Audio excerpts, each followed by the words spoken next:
And we're live. We are live. And Pal. we're Raw. This is the Roundtable Pro Wrestling Podcast. I'm your brother, franchise player, Double B Bad Blood, joined by the mixologist and stuff, Mr. Chemical Julian, that dude in the chair, Shane Husky, that guy, Sunday Center, and Big Money Drew is in the house. Drew's in the house. Man, hey, I gotta say this before we start off. The mod is in the house. The mod's in the house. That's right. The mod is out of town. Everybody's here. Everyone's in the house. I gotta say, man, this Raw, wow. Who would have thunk that this Raw would have actually kicked all the ass? It was fun. Monday Night Bareback tonight was amazing. Yeah, whoa, whoa, yeah, buddy. Whoa, wrestling does have more than one royal family. It has us. It has the Roundtable Pro Wrestling Podcast Network. Ooh, and we got some big things popping. Big things stopping. I'm a little hungry. We need to get fed more. Stopping. We do need to get fed more. We need to get fed. A little hungry. So, Shane, have you been to Twitter lately and checked out Sky Blue? I have not, no.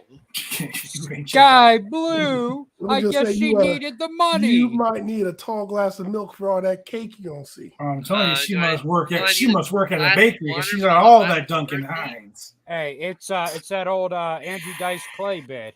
Sky Blue, she needed the money. The money. Yo, I'm proud of her for leaning into it, man. She gets a. You know what? Do it all right. Speaking of Twitter, Drew has his pussy out. God damn it! Speaking of nice pussy, there, Drew. It's hairy, just like I like it. Wow. It's furry. I mean, not hairy. That'd be weird. Not a furry. So speaking of Twitter, can I go on a little rant? Can I just have a little bit of time to rant here, right quick? Yeah, go ahead, knock yourself out. Just a tad bit of time to rant. Have at it, man. Have at it. After Collision on Saturday, CM Punk and FTR invited a fan into the audience or into the ring that had a sign that said support LGBTQ youth. Nothing wrong with that. Old dirty Dutch Mantel on Twitter had something to say. What? No. It's shocking, I know. Shocking. And the funniest part was Dutch Mantel saying, well, you need to keep politics out of wrestling. How the fuck is that politics? Wait. First of all, that ain't even the point yet. We'll get to that here in a second. First of all, wasn't his whole fucking character in WWE being some fucking conservative asshole racist? Like, wasn't his whole gimmick? Yeah, pretty much. Yeah, his whole gimmick was political in WWE. His whole gimmick was he just came to work as himself. Pretty much. Correct. So, and then you know, of course, the guy that wouldn't even protect, you know, one of his colleagues getting stabbed in a shower in Puerto Rico wouldn't be worried about protecting children either. But, you know, fuck you, Dutch Mantel. And if you ever want to fucking talk about it, come on here and we'll talk about it. Yeah, Dutch Mantel, we welcome you on the Roundtable Pro Wrestling Podcast. We're a podcast for the people, by the people, man. So if you want to come on here and talk about how we, the people, we welcome you on the show.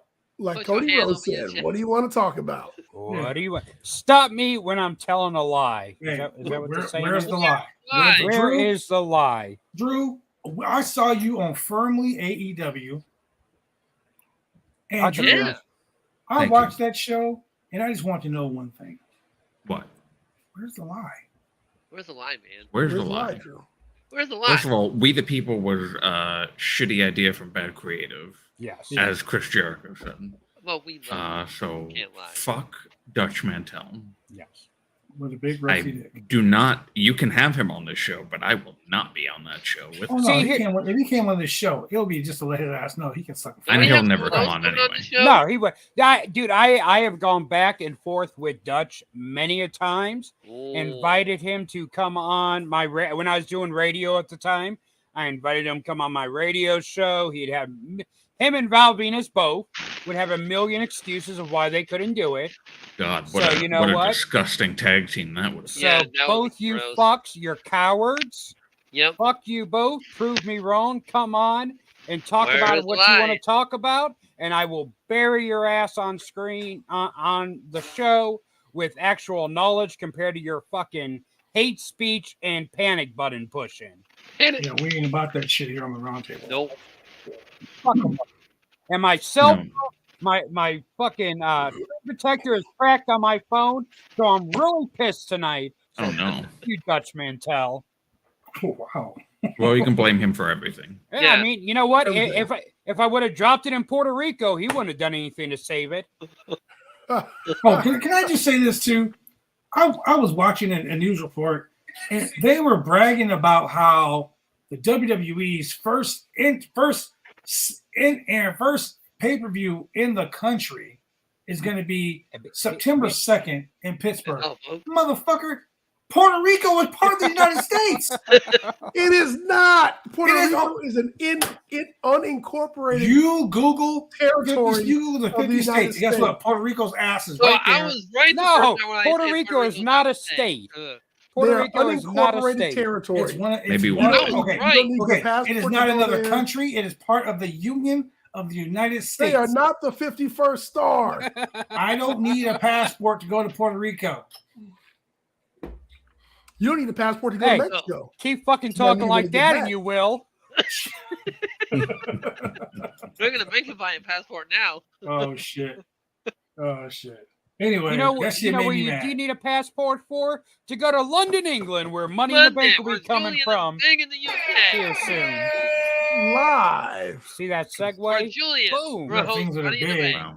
There are yeah, things man, that are they're really waiting big for over there, and Julian is one of them. Fish and chips, shepherd's pie, all that good stuff. Ooh. Julian is big in the. They love me, man. What can I say? I went to have Stonehenge, to. and they got. I have to go back. I have to go back and watch. And this is a total tangent of not what we're talking about, but I want to go back and watch your reaction, your live reaction to CM Punk's promo on Saturday. Oh, dude, it was amazing. It was great. Oh, it must have. Yeah, it was great. All of you must have been ejaculating. I was all over the walls. Stops here. Yeah. That was great. When he was like counterfeit bucks, I was like, oh yes. I watched that shit today again just because. Dude, I watched it like 6 or 7 times since Saturday. I was home Hey, alone. you I know was that like, Rhea Ripley picture? I was like that. When we were watching it, I mean, I came right on Puppet Blood's face. Oh shit! I'm like, yeah. Oh. That's disgusting. That shit's stone. So speaking of that, ladies and gentlemen, if you guys Speaking of coming enjoyed the on live Puppet Blood's face. wow, if you enjoyed the live stream we did last Saturday, guess what? We might do it again. Yeah. Only on twitch.tv/Roundtable Pro Wrestling Podcast, POD. But you can go to our official website, the Roundtable Pro Wrestling Podcast Network, by going to www.roundtablepod.com. No, we have a website. This is what you're website? Drew, you've been gone. Yeah. We're a fucking network now. Roundtable. Is that why Sunday Sinner's been around all this time? He's trying to take the glory or something? Yeah. I mean, yeah. We are the Roundtable Pro Wrestling Podcast Network. You can find us at www.roundtablepod.com. We're gonna have movies. So I have to like squash the beef with Sunday Sinner and actually be friends with him. Hey, if you don't, your profile on there is gonna be like the world's biggest WWE mark. He stands fucking. I don't know that could actually ruin me. So he's a Raquel Rodriguez fan. Oh no! You want me to just hop right off the top of my building right now? You call me a Raquel Rodriguez fan? And the very last line is going to be, "He was not there when Bray Wyatt returned." Tell him why. You savage. You son of a bitch, bastard. Okay, well we're best friends now. You know what? We Saturday we're gonna do it all over again. We are gonna watch Collision again, which I can't wait. We also got something else coming up Saturday that keep a watch on Twitter. We will talk about that. I wasn't going to talk about it yet. I was going to say tonight, and I ain't going to be a part of that one either. I'm just saying. Drew, I think you do want to be a part of that one. Oh, I do not. Maybe. I do not. Also, I'm actually going to be out this Saturday again, so I'm not going to be able to anymore. I think you're going to be in for this one. Saturday morning. You're going to want to see this, Drew. You're going to be in for this Saturday morning for you. It'll be Saturday afternoon for me, but I'll be here because and for Drew. I have no life. I'll be in Long Island. So well, Drew, that you'll be in Long Island. You're gonna see Macardona? Look at your Facebook Messenger, Drew. Oh. Did he finally send me a penis picture? He did. I mean, it's big, it's bald, but it's white. I mean, now that I'm looking, white, that I'm actually looking at the picture, yes, kind of a penis picture. It says BJ sent you a photo. It's kind of a penis picture. You know, I mean, it's not my What type of photo is it? It's white though, so it may not be yours. No, I'm bigger than that. So, yeah. I'm bigger than that, he said. Look, those who brag about it. Come on. Well, yeah, I already knew who it was. Not to brag about it, but I can throw it on the screen, but I don't want us to get canceled. I don't think we get canceled. He hasn't really said anything controversial. Here, hold on. You know what? I'll go ahead and put it on the screen. According to some walkthrough, I have the biggest hog here. Come on now. He's gonna put it on the screen. Oh shit! Finally. We're done for. Oh man, we're gonna get. He has to zoom. He has to zoom his camera all the way in. Put it back in. Hopefully he's wearing sweats, so it's easier to get out. Yeah. Ultimate Hater said, "I'm feuding with everyone on here except for Puppet Blood." That's because Puppet Blood's a bitch. Hey, Puppet Blood ain't scared. He'll whip his out in public. Wow. Chip and all.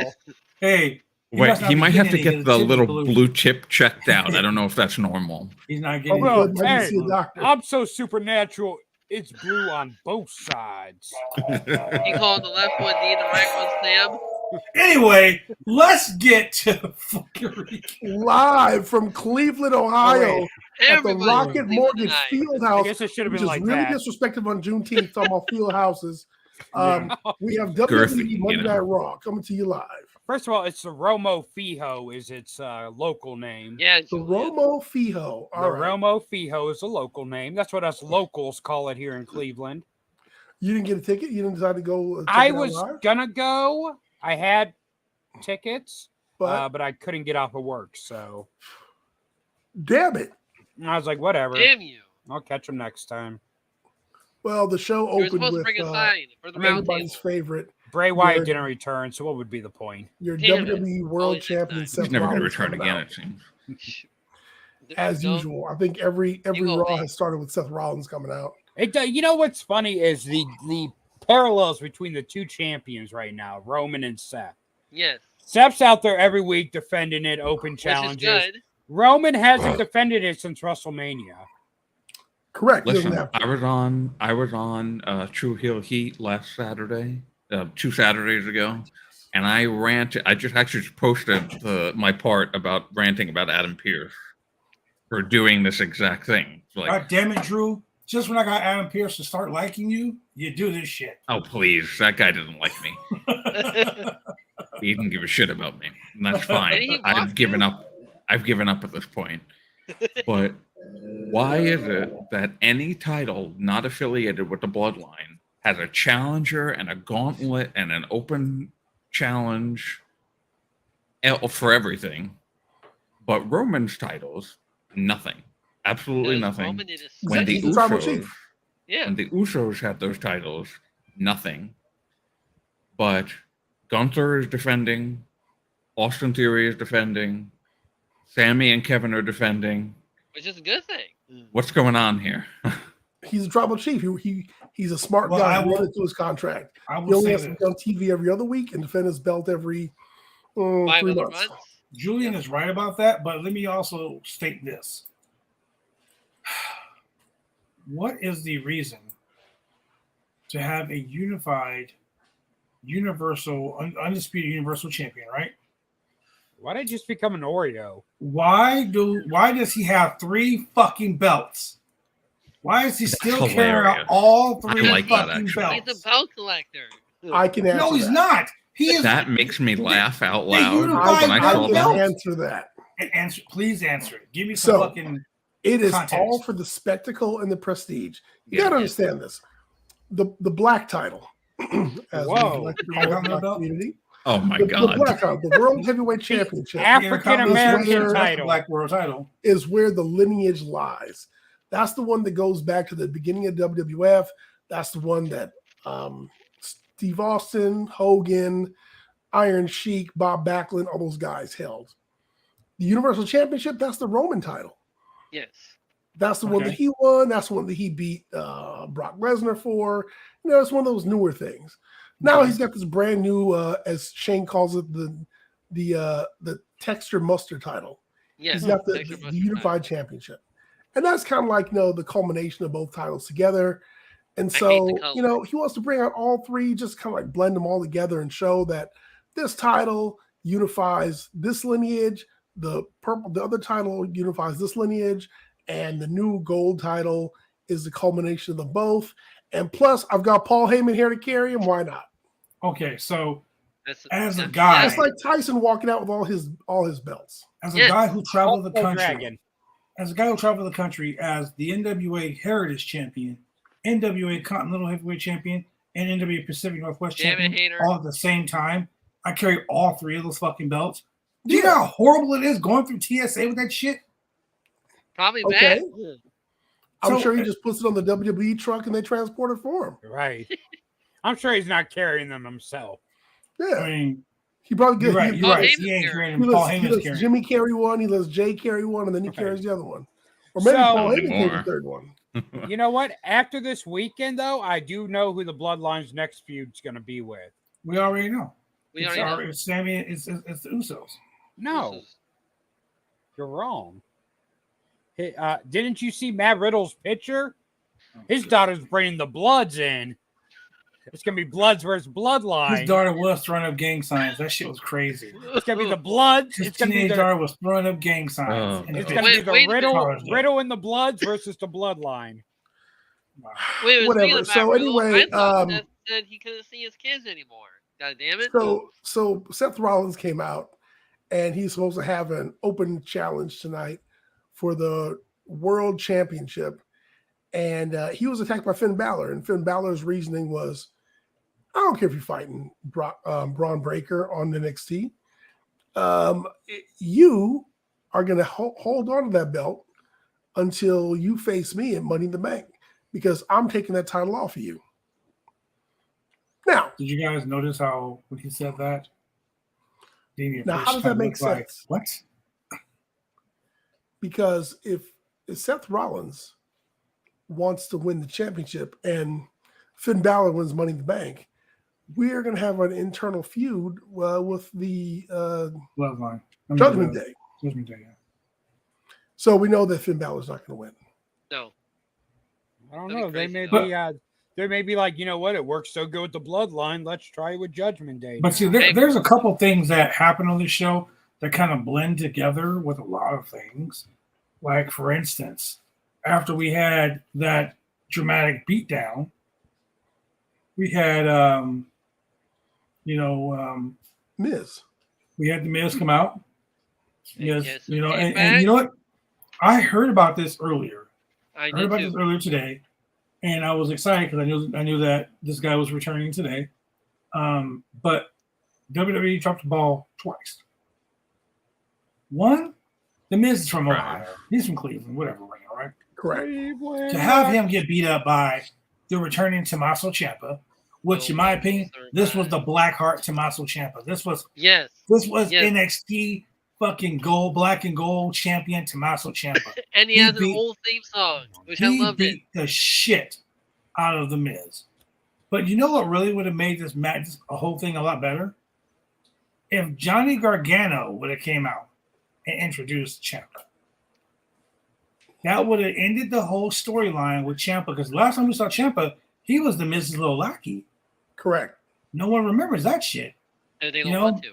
Everyone remembers that. They could have tied the story together and ended it better than they did tonight. So they dropped the ball with that. Also, they could have had Ciampa come out. I mean, they could have had Johnny Gargano and the rest of the what do you want to call them? What do they call themselves? DIY. Yeah, DIY. Or no, the way. The way. Yes. Could have had the rest of the way come out, because remember a couple of weeks ago when they had Gargano when he first came back, and he was backstage with Indy Hartwell and backstage with Dexter Loomis, and Candice, she was like, I don't think it's a good idea. I don't trust him. I don't trust him. He'll be back soon. Well, here you go. If you don't trust him, this right here is the perfect way to bring him back. Yep. You could have brought the whole group together. I mean, right now, the way WWE is going, everything's gang warfare. Correct. If you're not part of a faction, you're getting fucked up. But you love gang warfare. I love it. I fucking love violence. I woke up this morning and shows violence. Where's the lie?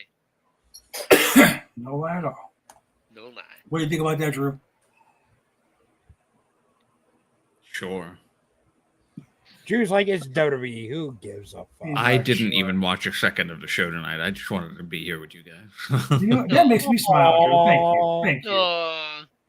That's so warm and fuzzy here during this month of Pride. I know. I feel the warmth. I mean, I'm an Oreo cookie right now, so. I see puppet blood in the middle of two, I see dudes. Oreo I mean, It's a chocolate Oreo. It's a chocolate-filled Oreo, I guess. Dark chocolate. It looks like the only two white guys are back on the show. So. Yeah, the bottom bitches. Oh, damn. There we go. Damn it. Taking it from both ends here, as usual. Oh, hey. What she said. I'm sure that Seth did wonderful because Seth normally does wonderful. Yes, he does. I'm sure Finn Balor did wonderful, as he always does. It was and great. Always looks great. Mm-hmm. He wore trunks tonight too, Drew. John. He wore trunks tonight. He did. No, I'm just playing. Why was you getting excited about that? That was homophobic. Wow. That was homophobic. Drew How really dare wanted you to get see my hopes up Big like that? Balor to return on Monday Night Raw. Look, that'll make Drew go find Raw somewhere. He'll go to one of those torrent sites and be like, "Gotta watch Raw." Yeah. What a way to just make me flaccid. So Wow. That definitely was not my intention. Well, how do you feel about Oh it? my god. why do am I so? Why do I just not care what comes out of my mouth when I'm on this podcast? I don't know. Drew was like, Finn Balor back in trunks? Oh, let me Time to watch Raw. Did you grab your lotion? my lotion. It was right by my bedside. I got to keep my hands. Wow. I gotta, My hands are dry too, so yeah, I get it. I get chappy hands. You know, Julian. Yes. Can we go to the next segment? Yeah, so Judgment Day comes out. I'm ready for the next segment. They talk about how the Open Challenge is canceled because Finn Balor stomped him out. And Priest says that Money in the Bank, he's going to win the Money in the Bank championship or contract. Then it's Dom's time to talk. oh man, And the crowd just boos this shit out of him. he had to yell, by the way, in order to talk. Yeah, He had to yell. He got the promo. Ugh. He's growing on me. He's almost like Dante from fucking Fast X. but he says that, Yeah. he talks about how he's going to beat Cody at Money in the Bank. Oh, I hope so. And then invites him to a tag team match if Cody can find a partner, or a 6-man match here tonight on Raw. So that's how he ended up with Cody and the tag team champions, Sami Zayn and Kevin Owens, versus Dom and the rest of Judgment Day. Every Judgment Day member has a match. Now, I love the fact that all the Judgment Day members have a match in Money in the Bank. That's great. I love it. What I don't love is the next segment, because we had Natty challenge Rhea Ripley, the pullover queen. and I swear to God, I don't know if Natty just pissed off everyone in the back, if she just shit in someone's bag, if she slept with fucking someone's dad, on Father's Day. I have it. She pissed somebody off because literally Bret Hart. she got it's Juneteenth. She got beat like a slave in a cotton field in the 1800s. She did. She slept with. Once again, she is WWE's whipping girl, like on call. Yeah, we can't say that, or we get canceled. But one of the more entertaining segments we saw tonight was a bunch of random TikToks starring Chelsea Green, showing her acting like a Karen. I loved it. And those are pretty damn funny. I loved it. He showed every Karen. It's funny because Chelsea plays a Karen on Raw, but Matt Cardona is a real Karen on Twitter. So it's great. It's a nice couple there. I mean, because Matt Cardona, if you walk past him in McDonald's and pass gas, he is going to tweet and bitch at McDonald's about it. Like, Matt, I've never seen anyone use their Twitter to complain as much as Matt Cardona does. And I love Matt, but so tonight was Sonya Deville and Chelsea Green versus Kaden Carter and Katana Chance. I know what you're thinking. It's Pride Month. Sonya Deville can't lose. You would be wrong. You would be wrong. So not only during Juneteenth, but also Pride Month, some people lost tonight. The TikTok twins got a win over Sonya Deville and Chelsea Green. And, they hit Deville with a falling net breaker 450 splash combo. So that's how that match ended. Yes, Vince was sitting backstage saying, "You think only AEW can have the gays lose during June?" Oh, yeah. Sonya, get to the ring. So the funny thing is, Sonya. Carter and Chance just look so small compared to everyone they're wrestling. They do, but they're still putting them over, which is great. I mean, they're your former NXT Women's Tag Team Champions. So I mean, go ahead and give them a shot. We've got that WWE Women's Tag Team Championship unification coming up on SmackDown of all places this Friday. So we're going to see the tag team belts defended in NXT, SmackDown, and Raw. And maybe Carter and Chance have got a chance. There's a lot of gold on the line. I see what you did there. Threaded there? Like that? Like that, huh? You like that? That's good. So you guys know we're talking about bareback. So in the squash match of the night on Juneteenth of all days, we had Cedric Alexander and Shelton Benjamin versus Indus Sher.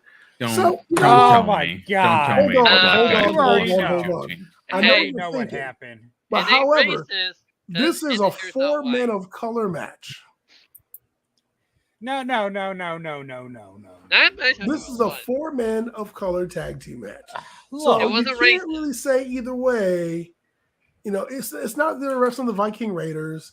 They weren't wrestling Alpha Academy. It was Indus Sher.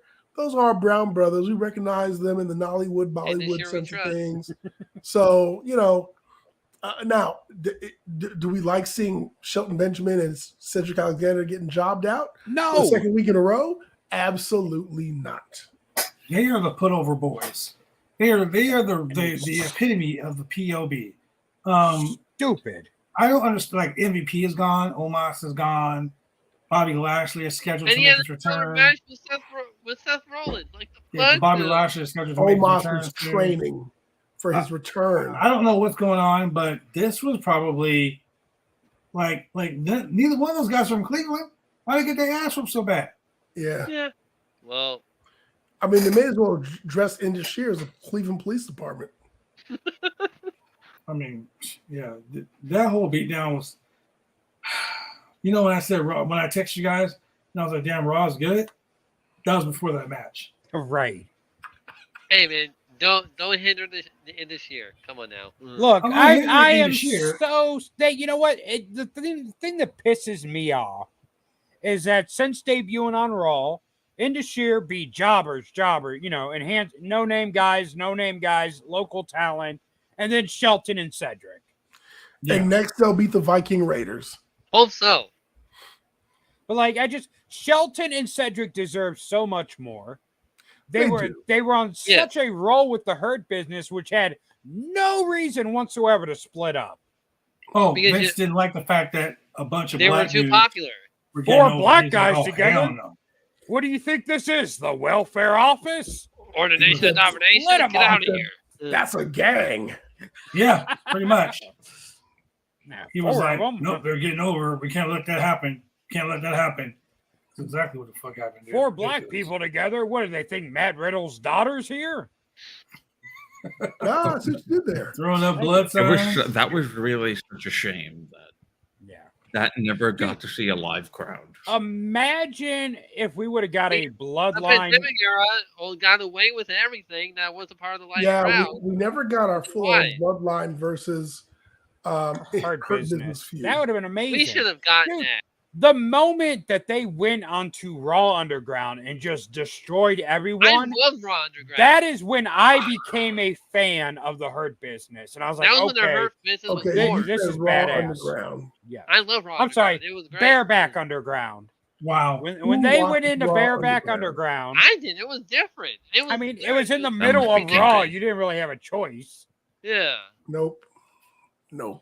But I mean, when Brock and when the Hurt Business went in there and they just destroyed everybody. They did. That was amazing. And that's when I feel like they became a legitimate top group. Yes. Top guys. Out. No, you can stay. I was going to leave. Oh, no. So after that, we got the Logan Paul segment. Evidently, oh my God, this is a 7-man Money in the Bank match. For the men, not for the women, though. For the men. So you know what? I give this a. Wait. Brock may still randomly show up in the match. That's what I'm saying. Yeah, he might show up in the women's rumble. If you could stick Logan Paul in there at random, you could stick Brock Lesnar in there the day. Honestly, Bronson Reed should have been added too because he pinned one of the Money in the Bank participants. Fuck no, Bronson Reed is climbing no ladders. But you know, Shane has a point.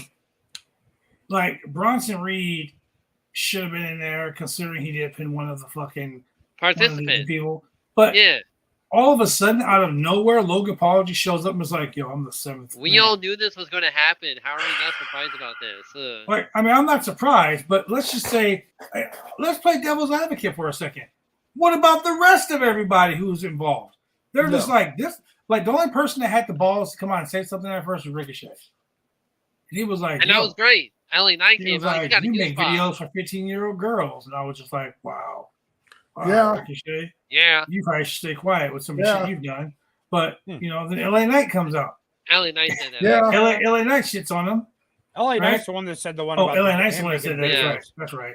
And for those of you who don't know, LA Knight is over like Rover. He's been over for months. Why the fuck if he don't win Money in the Bank? It's gonna be Logan Paul, and that's my pick. Well, I will say this about I will say this about fucking LA Knight.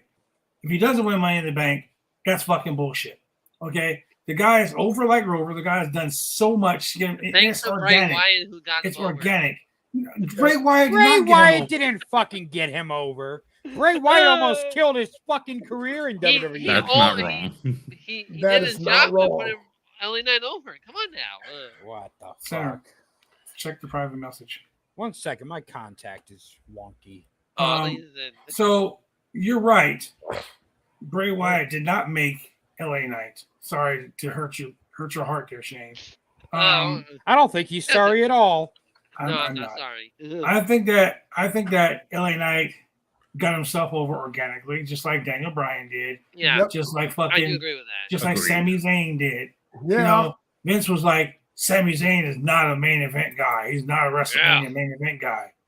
Bullshit. Bull fucking shit. So if you notice, now that he's a babyface, he doesn't call people dummy. Dummy. Yeah. You should. No, you should do that. I don't think he ever said dummy once when he says he's been to WWE. I never heard him say it in his NXT run. Well, the point I'm trying to make with this whole thing is, you know, I called it right before it happened. I said, you know, we're gonna have a fucking brawl, right? Oh yeah, and it did, and that was a great. You know, we're gonna have a brawl, and there it was. You know. Oh! But real quick, I'll tell you who's not gonna win Money in the Bank. Santos Escobar. Oh yeah. This guy is the red matter of the WWE universe because he stops all heat, all nuclear reactions as soon as he comes in the room. LA Knight had that arena fired up. Hey. And as soon as he was like, hi, I'm Santos Escobar, everybody sat down on their hands and they shut up. You know what he does? He goes, because I'm with the W-O. Nobody cared. No one gives a shit about Nobody cared. Big Swole. He could have been with Publishers Clearinghouse. They would not have given two fucks. Big Swole had the tweet of the night. She said, "It's been long enough. LWO, old boy is Filipino." Hey, your boy Yokozuna was Samoan, but hey, you stop your lying right there. You stop your goddamn lying. Rodney and Hawaii. The man did you know Razor Ramon was not Latino? You shut your whore mouth. Wow. First of all, Yokozuna yelled bonsai, which is Japanese. He's Japanese. Razor Japanese Ramon said Chico, which is the Cuban.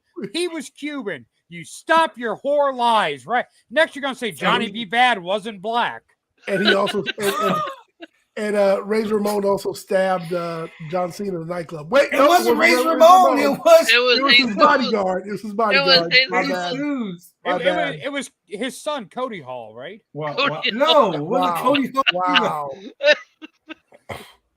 It was Jesus. It was Carlito's whatever bodyguard. Why did Jesus attack John Cena? Typical names, just typical. He could have come back 3 days later. What do you think? Jesus was like, that rapping is sin, and stabbed him in the bar. And then when his blood came out, he's like, turn it to holy wine. Wow. Ladies and gentlemen, those are just comments alone. They do not reflect those of the Roundtable Pro Wrestling Podcast and or the Roundtable Network. It does. Yep. It does. Hey, I run the website. It reflects it now. Guess what? I'm going to put that on the front page. In one of the best segments of the night, we had Matt Riddle versus Ludwig Kaiser. Now, hey, look. I'll be right back. No. Stop, Julian.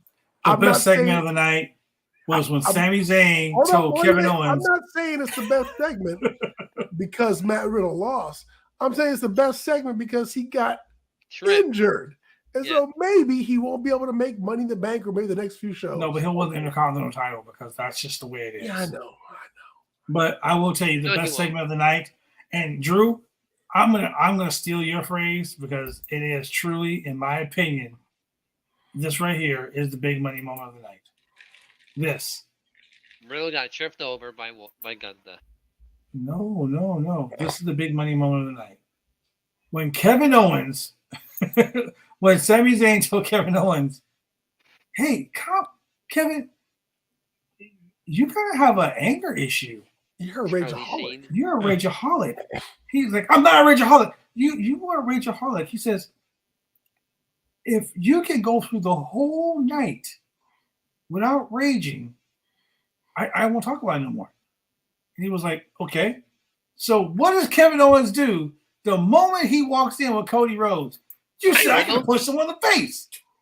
And he was like, I didn't choose because that was my partner. I chose you guys. He's like, "Yeah, let's go punch somebody in the face." And he just raged all the way out to the ring. Made me laugh my ass off. He is the new age Stone Cold Steve Austin with a little bit of mankind craziness. Yes. Okay, that I'll give you. Yes. Yes, he is. Not Mick Foley. Mankind crazy. But aren't they the same person? Yeah, you know. Shut your whore mouth. Mick Foley was not mankind. Mankind. That's kind of like calling somebody Goldberg meets the Ultimate Warrior in Rob Van Dam tights. I hate you for that. You're welcome. Look, I had to write a press release, ladies and gentlemen. You did. And for this press release, I was trying to find some amazing things to say. So naturally, I call the wrestling thesaurus himself, Julian. And this motherfucker here, let me tell you. Julian fed me some shit. Spitting facts. He fed me some shit that in my right state of mind, I could not bring myself to say. And that's why this press release is very basic. Look, you asked me for some information. You did. And I fed you some, and then I fed you more. You know what? I'm a little hungry, so I probably will feed myself some more. But the Goldberg and Rob Van Dam and what was it? Goldberg meets the Ultimate Warrior meets Rob Van Dam's tights. Wow. Wow. With a little CM Punk attitude on the internet. Where's the lie? I'm verified here because Drew gave me a chuckle. It was a silent chuckle, but he gave me one nonetheless. I appreciate that, Drew. I was looking at the website because I just found out that there was a website 10 minutes ago. First of all, I'm not in the Meet the Host part. So Meet the Host. Because we didn't have a picture in your profile yet. Yeah. God damn it. I have a picture. What are you talking about? We didn't have a picture in a profile for you yet. Yeah. Just ask me. We haven't talked to you, Drew. We haven't talked to you in a while, Drew. But the Facebook group. No, like we have your phone number, right? And my phone number. That's fine. I'm going to save our website. The bookmark it. I would like to make a change to the homepage, though, because it says pro wrestling, pop culture, and more. Yes. I would like to change that to pro wrestling, pop culture, and a whole lot of gay shit. Yes. I mean, yes. What do you mean? What's gay? I got my pussy. 2 out of the 5. Look, that? 3 out of the 5 hosts on this show. Oh, you have your pussy too? Yeah. That is true. Even my pussy. Even my pussy's interracial. I mean, I have a black cat and a black and white cat, so they're interracial right there. I know. Look, Juneteenth and Gay Pride right here. Man, all of the same fun. For the rest of June, I'm going to hate you guys. Because you're homophobic. God damn it. Bad Blood, have you ever had sex with another man? Well, no. You homophobe. Wait a minute. Have you ever had sex with a woman? Yes. Shit. Like 2 of them. Like Wow. 2 of them. Were they men? I never have. Women, or were they really Nope. They were my straightforward. beards. No. Hold on. The last time come on, Sid, don't lie. Last time you saw a pussy, you were sliding out of it when you were born. First of all, I didn't slide out of it. My mom, I was the 3rd child. I just walked out of that thing. Wow. Ladies and Wow. gentlemen. Our public apology to Mama Sinner right here on I'm going to go ahead and we're going to go a quick commercial break. We'll be right back.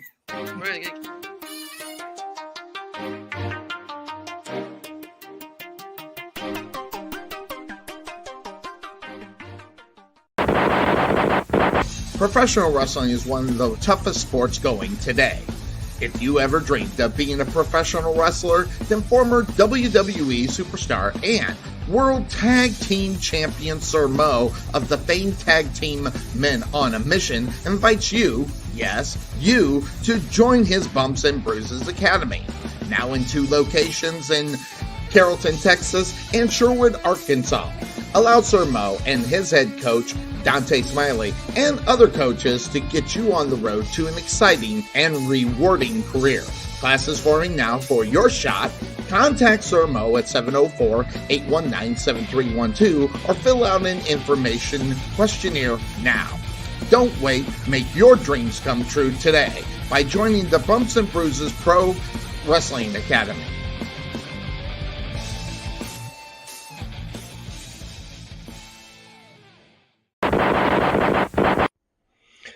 Hi, this is James Beard with SWE Fury, and you're watching the Roundtable Pro Wrestling Podcast. No, Mom, I wasn't talking about you. I was talking about my other mom. Oh, we're back on there. I gotta go. Love you. Anyways, like I said, my mom's a beautiful lady. Oh, man. So anyway, next segment. What's the next segment? I look weird with glasses on. I hate this. You just look more professional with glasses. I am. I'm always professional on here. Always professional. Oh, yeah. Always. The utmost of professionals. Me, I'm never professional. So there's that. Julie? How's everyone doing? Oh, you want to know what else happened on the show? Yeah. I guess. You care? Okay, we're done. Okay. Hey, so next we get Shoosh, please. Wait, what segment did I miss? What segment we covered that I missed? You missed the segment with the C-section. Oh, you covered that. Sorry, already. So before that. Oh, so the segment before that was backstage where the tag champs were like, okay, yeah. You already covered. Hey, Cody, they were talking to Imperium, and of course, like Matt Riddle. No, not Sami Zayn. The Matt other guy, Riddle. Kevin Owens, was getting all mad at Kaiser Ludwig because he's like, you just come up, you're too long-winded, and you come up and you just interrupt us and you talk too much and this and this. Sammy gets a text. He's like, hey, we got to go. So they leave.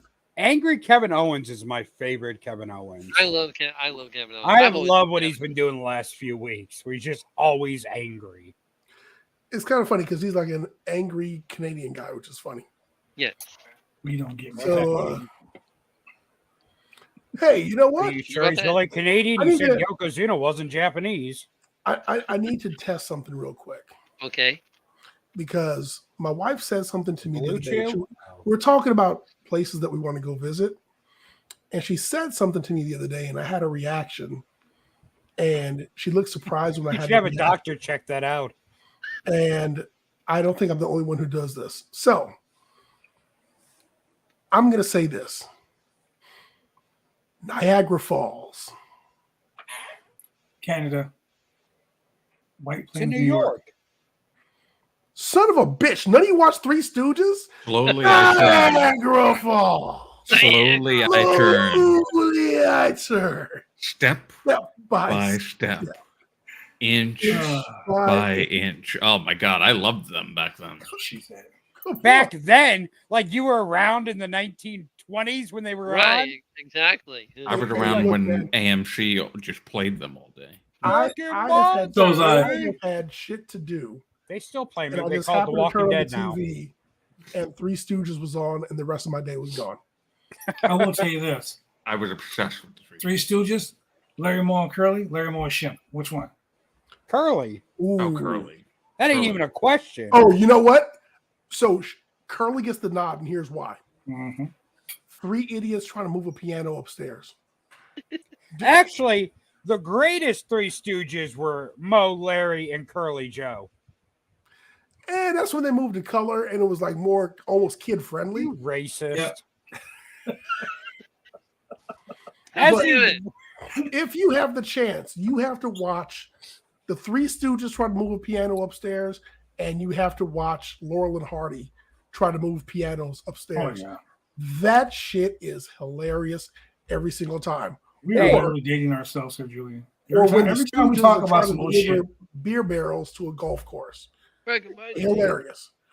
Shane, I'm just making that list longer for you. I know, but one of my favorites was the one where they're trying to get the Three Stooges to act like proper and professional. Oh, family people. Hey, Disorder in the Court is my favorite. Yes. That may be the all-time favorite. Remember when they guest hosted Raw? They did. They did guest hosted Raw. Wait, they did? Yes. Well, not them. Not them. It was when they did the Three Stooges movie. Yeah, it was I didn't even know. And the other two guys. Oh, yeah, that's right. That's right. Yeah, they did. Three Stooges. If you have the Peacock, you can go back and watch it for only $9.99. The Peacock. Yeah, I don't think I'm going to do that. So anyway, sorry about that. Yeah, Three Stooges. Speaking of Three Stooges, now we got Shoosh, please. And we got Chad Gable and Otis with Maxine Dupree, who's not wearing pull-downable straps. I'm so mad at her. But she is wearing wrestling boots, and I loved it. So she didn't have straps on? I mean, were they? They look like she could have hopped on a pole any second now. So you're saying she didn't have straps on? Well. Anyway, it was Alpha Academy. So Chad Gable, Otis, and Maxine Dupree versus the Viking Raiders, Eric, Ivar, and Valhalla. You sure it wasn't Maxine? Hey, finally, yeah, that's what I thought it was. Finally, a Cleveland guy got a win tonight. Yeah. I mean, Eric, if you want to talk about your matches not being a Cleveland steamer, this is it right here. Yes. Yeah, I'm actually surprised. And I know what you're thinking. You're thinking the Viking Raiders lost. They did not. This was my change that the laundry. Surprised me. This was my change the laundry match. Like I was like, I'm gonna go change the laundry right now. No, I was gonna say you changed your laundry. Is that time of month already? This was the laundry? Go walk the dog match. Walk the dog. Yeah. So Judgment Day is backstage again. This is where Rhea Ripley says that she's going to face Natalya. We all know who won that match. I don't want to talk about that match for the simple fact that it was a dog shit match. The fans won. Wow. Natalya won? This match was so fucking dog shit. Like, I literally went outside to the little poop bucket that they have for our dogs, and I got one of those green bags and came back and threw it at my TV because it was dog shit. You're throwing crap at your TV? I threw a bag at my TV. Okay. So I got to sell this next match. I got to sell Center. Look, I know you don't like Raquel Rodriguez. I know you don't like Raquel Rodriguez. But it's Friday. I mean, it's Monday. You ain't on your job.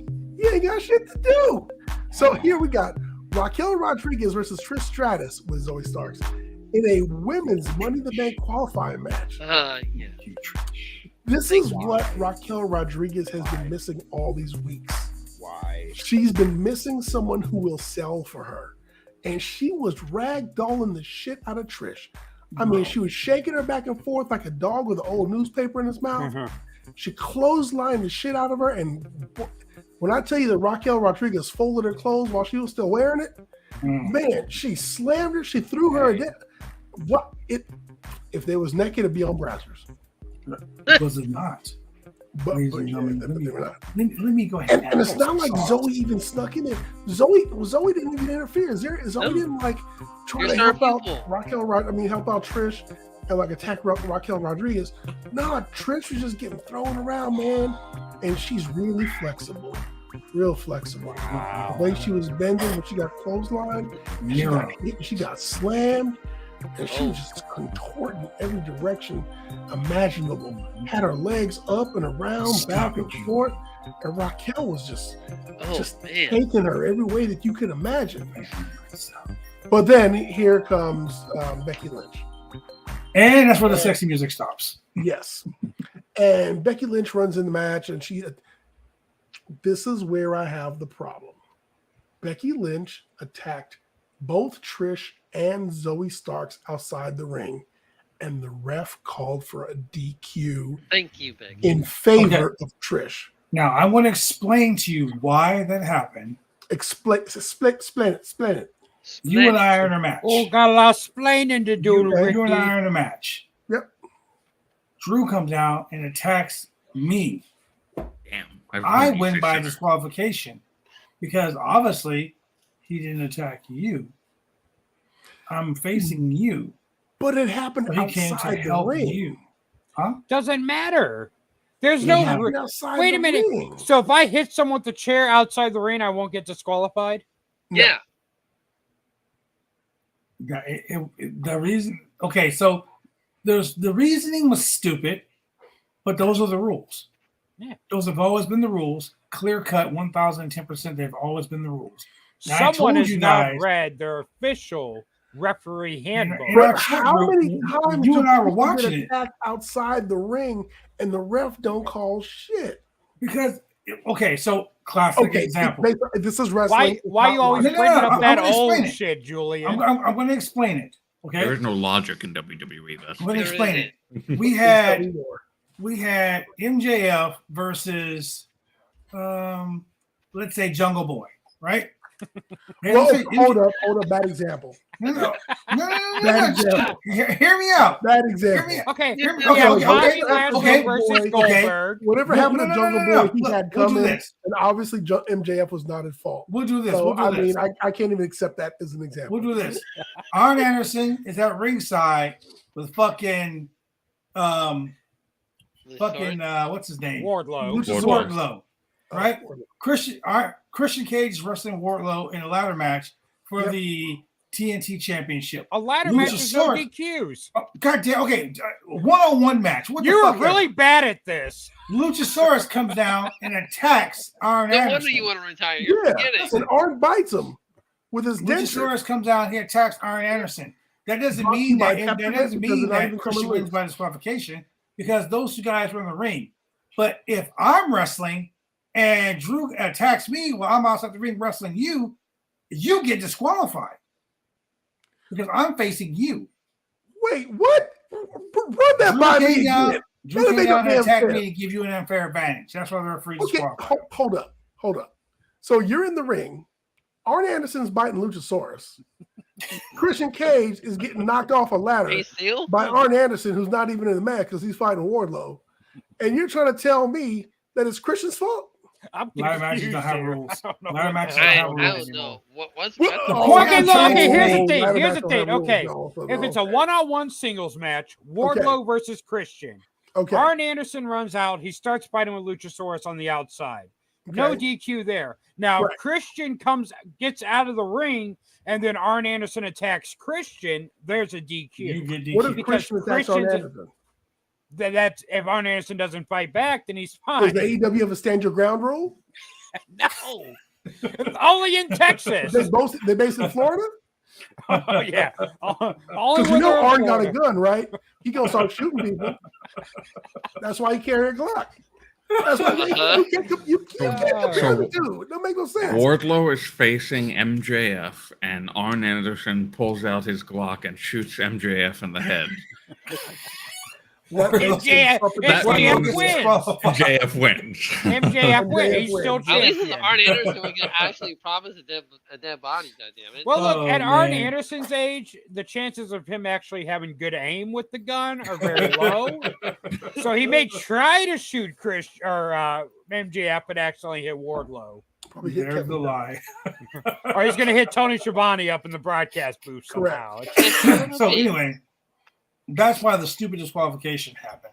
I didn't like it, but we all knew Trish was going to be in the Money in the Bank. We all and I'm excited for it. So now in the Money in the Bank match, we have Trish Stratus, Zoe Stark, and Becky Lynch. So now what we're going to have is Becky Lynch getting beaten down by Trish Stratus and Zoe Stark. And then Zoe Stark and Trish Stratus are both going to go for the Money in the Bank ladder briefcase. And it's going to be, no, bitch, it's my turn. No, bitch, it's my turn. You see, there's all this qualifying and all this shit. But why can't we just all be like Logan Paul? Or Brock Lesnar? Right, just be like, hey, I'm in the match now. Look, here's the thing. Here's the thing people are ignoring that more attention needs to be brought to. Lita and Trish Stratus are the Mae Young and Fabulous Moolah of this generation. Fact. You're not wrong. He's not wrong, though. He's not wrong. It's the truth. Wow. There's a lot to unpack there. No, it's baby. Two people from the previous generation coming in, having their little run. Let's just be clear. Mae Young and Fabulous Moon were not from the previous generation. They were like from 2 generations before that. Well, wait, let me ask a question. Still around in the 80s. Kofi Weedston. I need you to chime in on this, my guy. Lita and Trish Stratus, are they the Mae Young and Fabulous Moolah of the 2023? Okay. Yeah, they're just more fuckable. Until the Dudley Boys put Lita or Trish Stratus they've done that. Table. They put Trish to a table in the past. I mean now. They will. Now, like today, like yesterday, like 2 weeks from now. Until Lita's laying on a table backstage and pops out a hand because almost knocks her up. Wow. Yeah. I want Bronson Reed to have a love story. Bronson Reed loves Thank God now. Oh dear. I'd rather it be almost. Wow. Wow. That'd be like blackraw.com. WWE edition. Or LitaSpain.com. It won't be black, it'd be Nigerian.com. In my country, women go up. No shit. Yeah, last week we needed another guy running around dressed like a hand. Hornswoggle, he ain't doing nothing. True. Which is funny because he was actually dressed like a glove. But if Mark Henry had worn a glove, there wouldn't have been a kid in the first place. Wow. Hey, that child grew up to be the mascot for Arby's in the early 2000s. No. I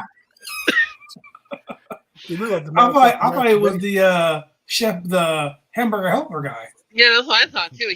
That was his grandfather. Wow. Dude, look, somebody dropped the ball there. They're like, look, we need to get an endorsement from Hamburger Helper.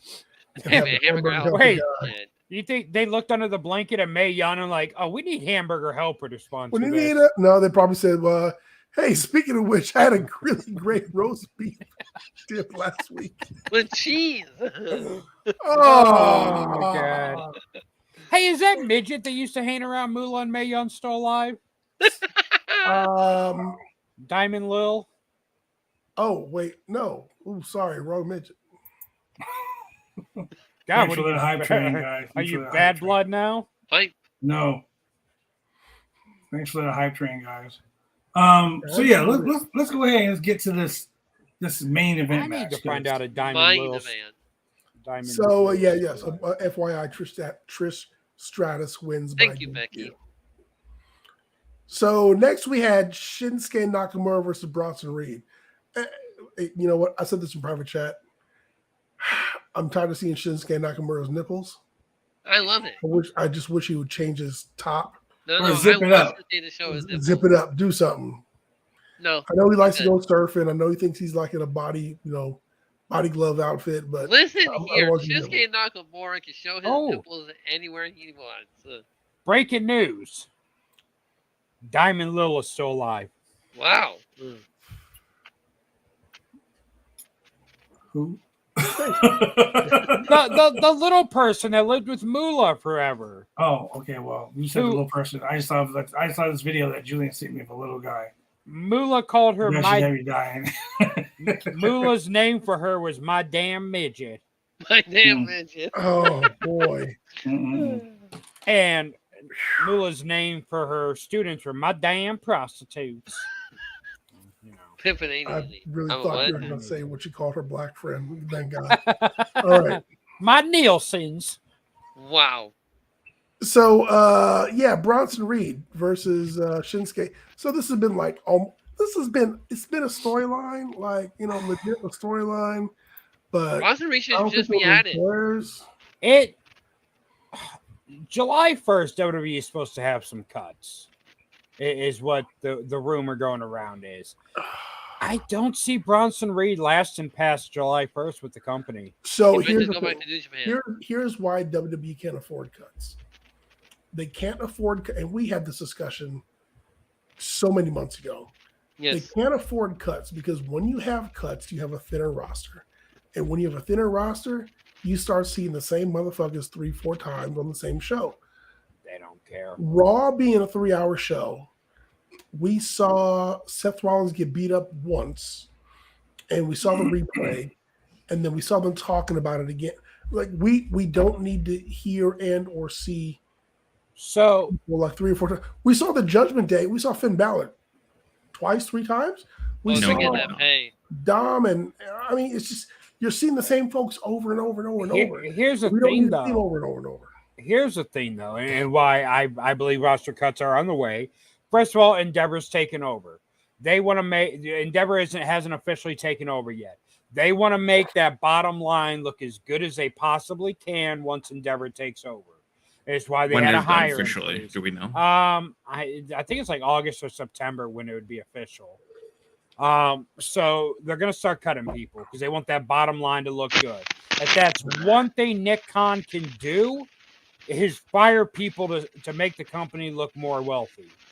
He's been doing it since day one. Hey, you know what? You know what Nick Khan can do? He can go to Vince McMahon and say, "Hey, stop spending all that money to stop trying to get pictures of Spider-Man creating grimes." Yeah, it's easier just to cut people than to tell Vince to stop being a creep.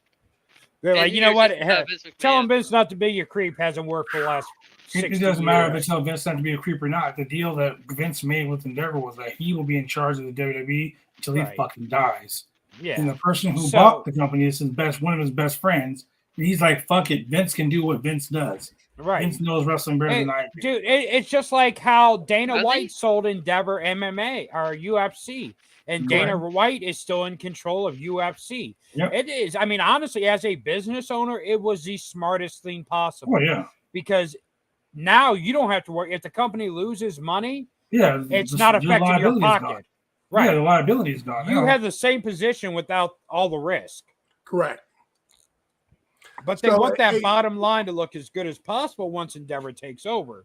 So they're going to start cutting people because they haven't cut anyone since Vince left and came back. I mean, no one has been released except for like situations like Mandy Rose.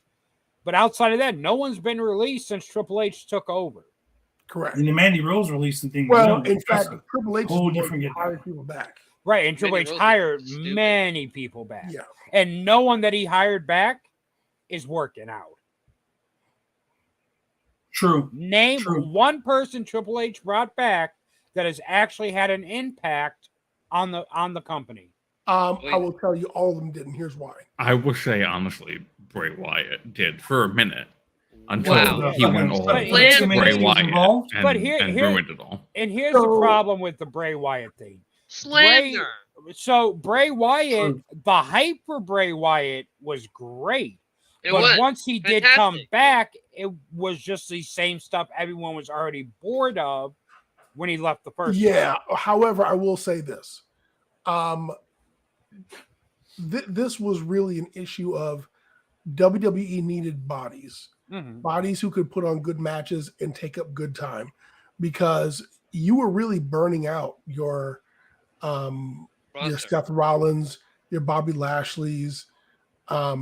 You had Roman and Brock Lesnar on part-time schedule. You were burning out your Becky Lynch's and Bianca Belair's. Mm-hmm.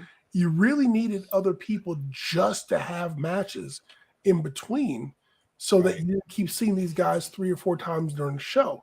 And so you have Madcap Moss wrestling Drew McIntyre, but then you would see Drew McIntyre like doing a promo. You see Drew McIntyre get attacked backstage, and then finally you would see Drew McIntyre, having his match with Madcap Moss, and that's fine. But I only need to see Drew McIntyre during a promo and his match, and that's it.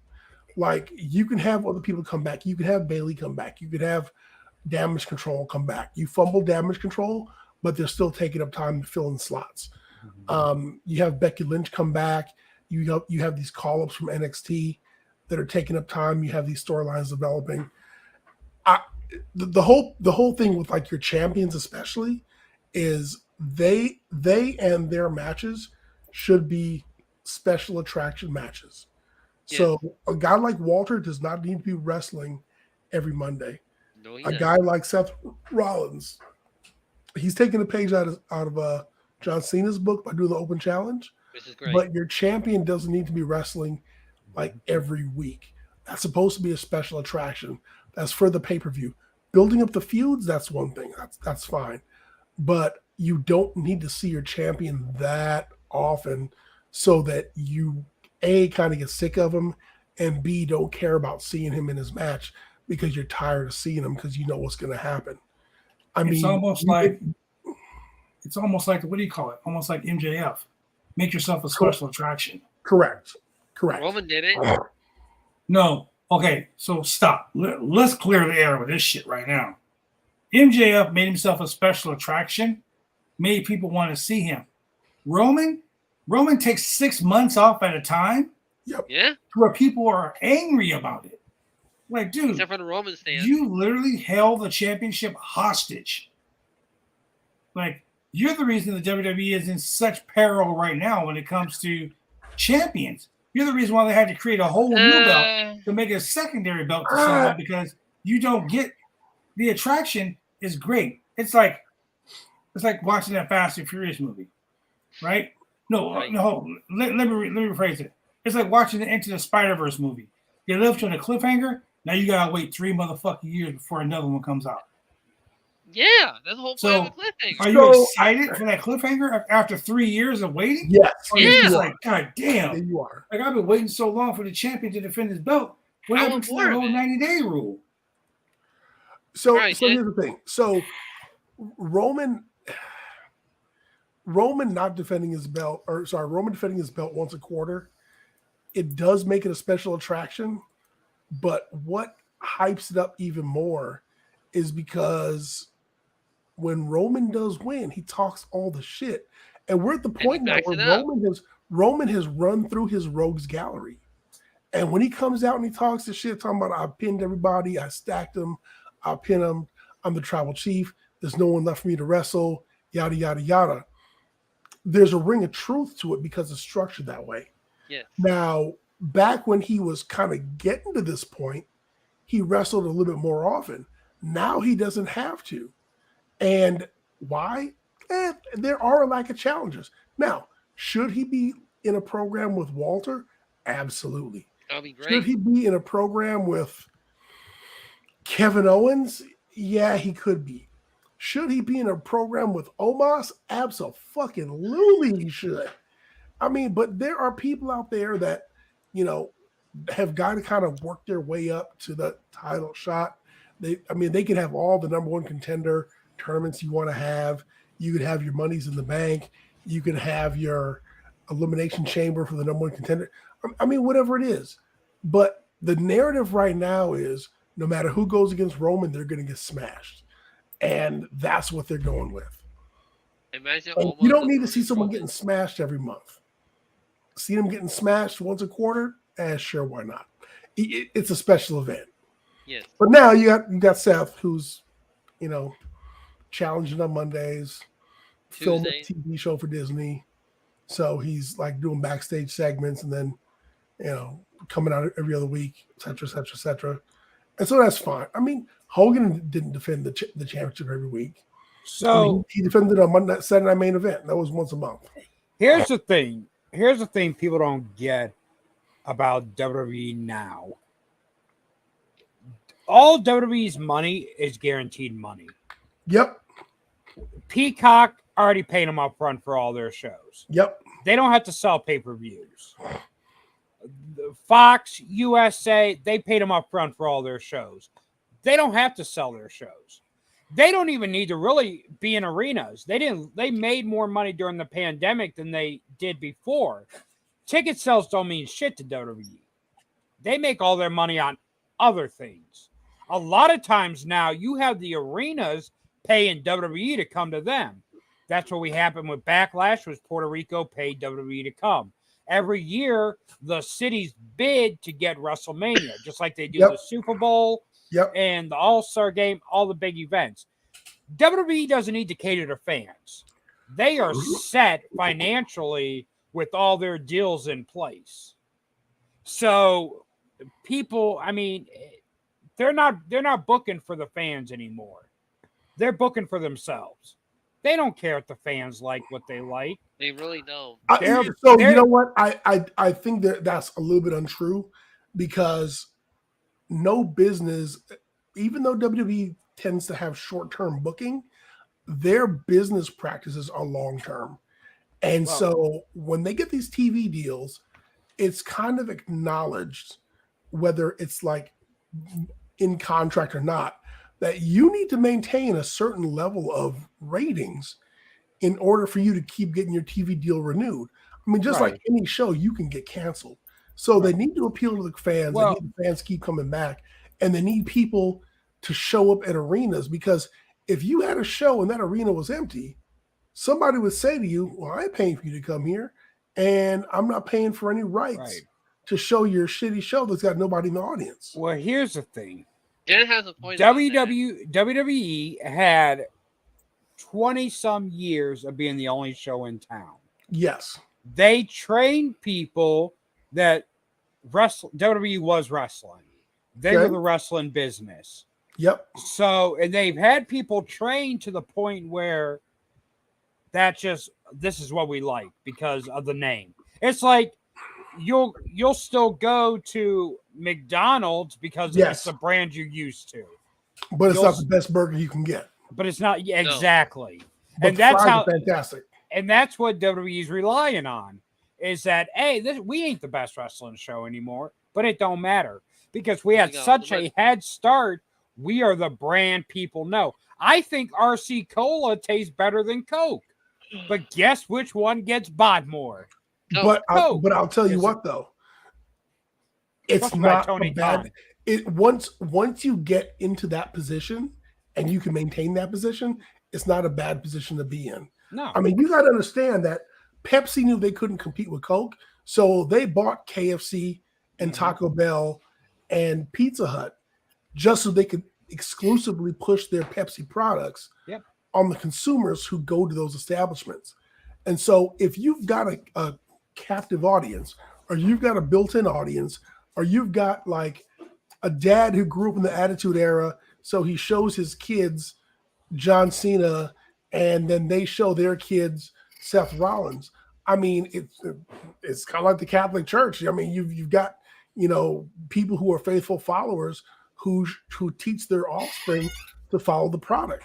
And again, wrestling isn't for everybody, but I mean, I was telling Bad Blood this the other day. Monday Night Raw week by week may not be the best TV on the best wrestling on TV, and it has its ups and downs. But I gotta say, when WWE does their premium live events like Puerto Rico, like WrestleMania, and like these Hassle in the Castle and these other events, they put on a fucking spectacle. Mm-hmm. And the shit it's a really great show. So even if you're disappointed on the week by week, those kind of special event moments are worth watching and worth coming back to. And that's what a lot of people tune into. And you got to understand that the Saudi shows, they got paid for the Saudi shows. So they spend a little bit of money to put on TV. So what? But they get to put on a spectacle so the fans can be like, oh man, that's why I like this product. It's like getting that extra pickle in your McDouble, and you're like, oh man, that's why I like McDoubles. Right. I would never complain about an extra pickle. You make a very valid point. I agree 1,002% about what you're saying. Same here. That's not a real number. That's not a percentage. It goes up to 100. It doesn't go above 100%. Do me a favor. Do me a favor. Talk to Scott Steiner. We'll be right back. Hey. When you want to get your hair cut, you go get your hair cut right. You head down to Big D's Barbershop. Big D's Barbershop, Vancouver, Washington's best and brightest. 1019 Main Street, Vancouver, Washington, where you can go get your hair lined up, cuts, fades, shampoos, conditions, and all the great things that go with supporting a local barbershop in a local business area. You can also reach them online at www.bigdsbarbershop.com. Go get your hair cut right.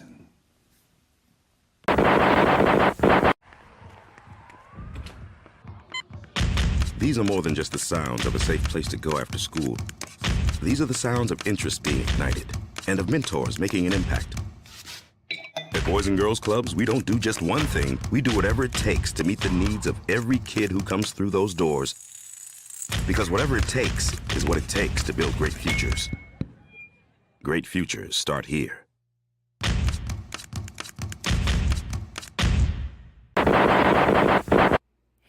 It's Angelina Love, one half of The Beautiful People and one half of NWA's Psycho Love, and you are watching the Roundtable Pro Wrestling Podcast. I'm so glad her face is not too close. Were those commercials choppy for everyone else? Nah. No, it must be just for me then. It's like it would show a frame but freeze on it. Y'all were talking for like on me. You were talking for like 15 minutes about the intricacies of WWE and business and all that shit. And I wasn't paying attention to a goddamn word. Wait, were you paying attention, 10% of the time, 50% of the time, or 1,000% of the time? 0.01% of the time. Damn it. Yeah, I'm so bored by that at this point. I have talked about that ad nauseum for years, and I just don't give a shit anymore about that topic.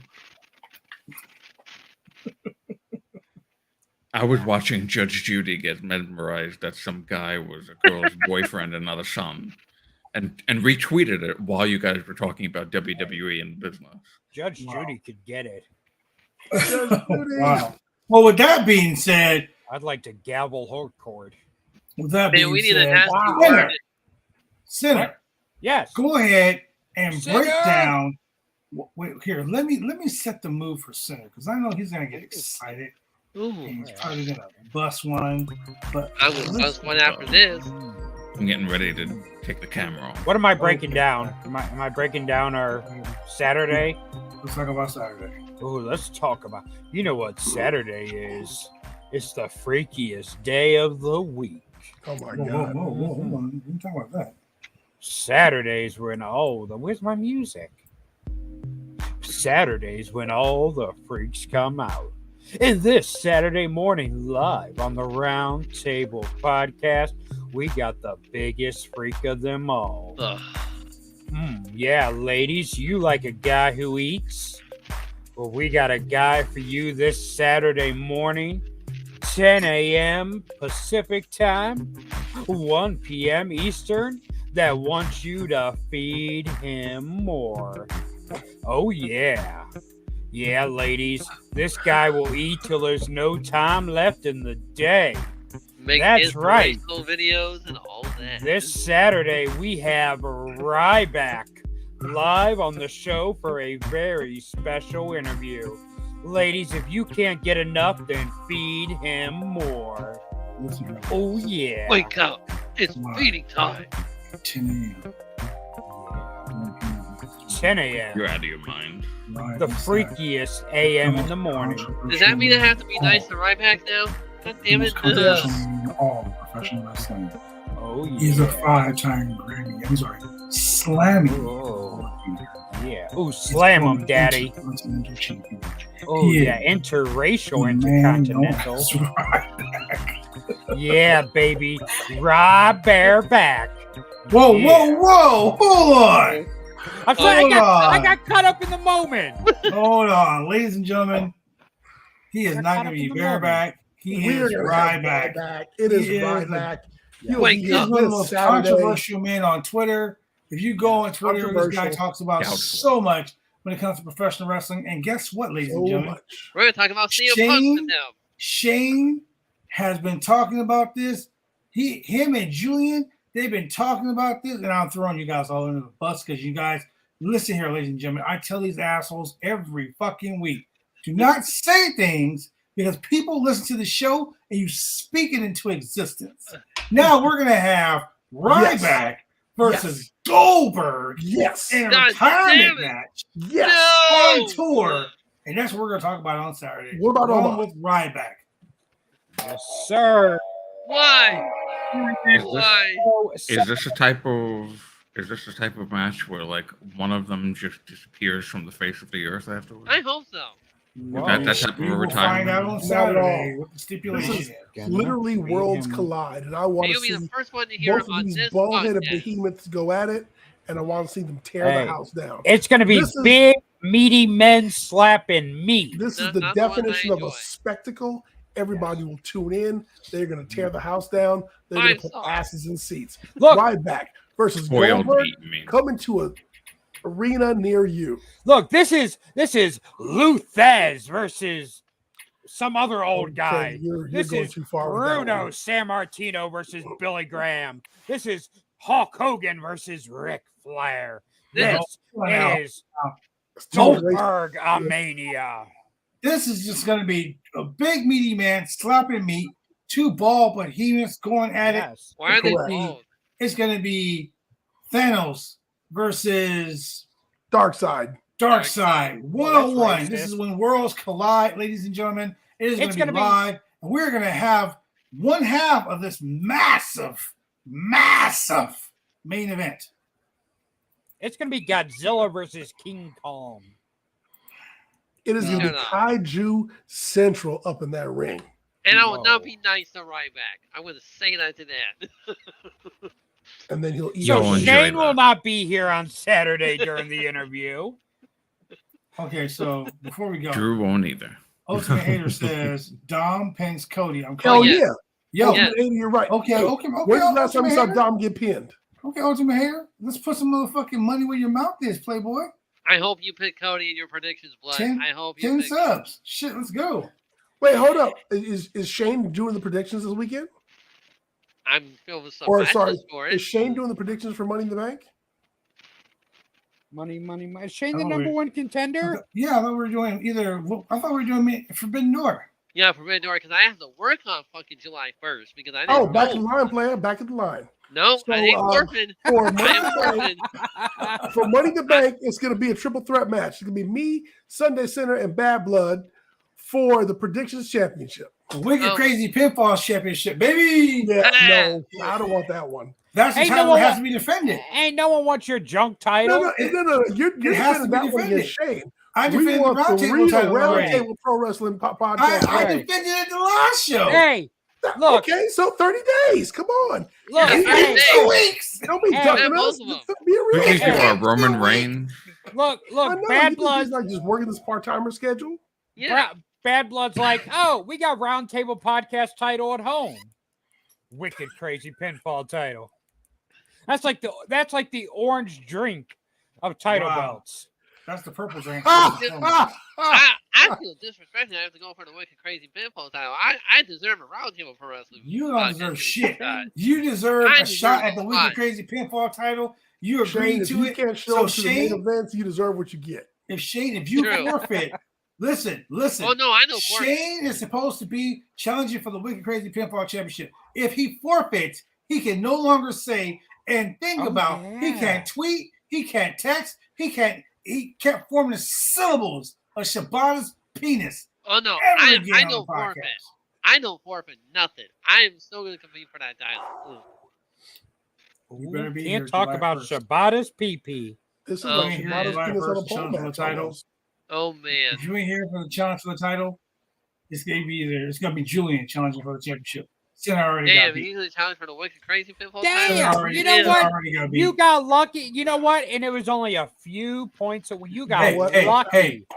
I think I'm gonna have to fly to Portland and cut his cable line. Holy shit! Right. Well, goddamn, I got no cable line. Hey, if Julian's gonna be your opponent, how's he gonna cheat for you like he did at AEW? Wait a minute, hold on. How are you gonna win without Julian cheating for you? How do you win trivia? I called it right down the middle. I was fair and impartial. I am the smartest man in the room. That's how I win wrestling trivia. I don't believe that one. I'm on a what am I on, a 5-game winning streak now? Yeah, you actually are. Actually, I think you are. Yeah. One day I'll win. All you gotta do, and I won Black History is win Trivia 2 month. more, and you have more you've won more championships than I have. Well, I mean, I've won many before this 5 game. This is just the current streak I'm on. Go again. I've won Black History Month. Ladies and gentlemen, thank you very much for joining us on the Look Roundtable here, Pro Wrestling Podcast. that's racist. Don't cut me off in the middle. For this gaggle of weirdos, blaspheme on Juneteenth. we will see you when we see you later.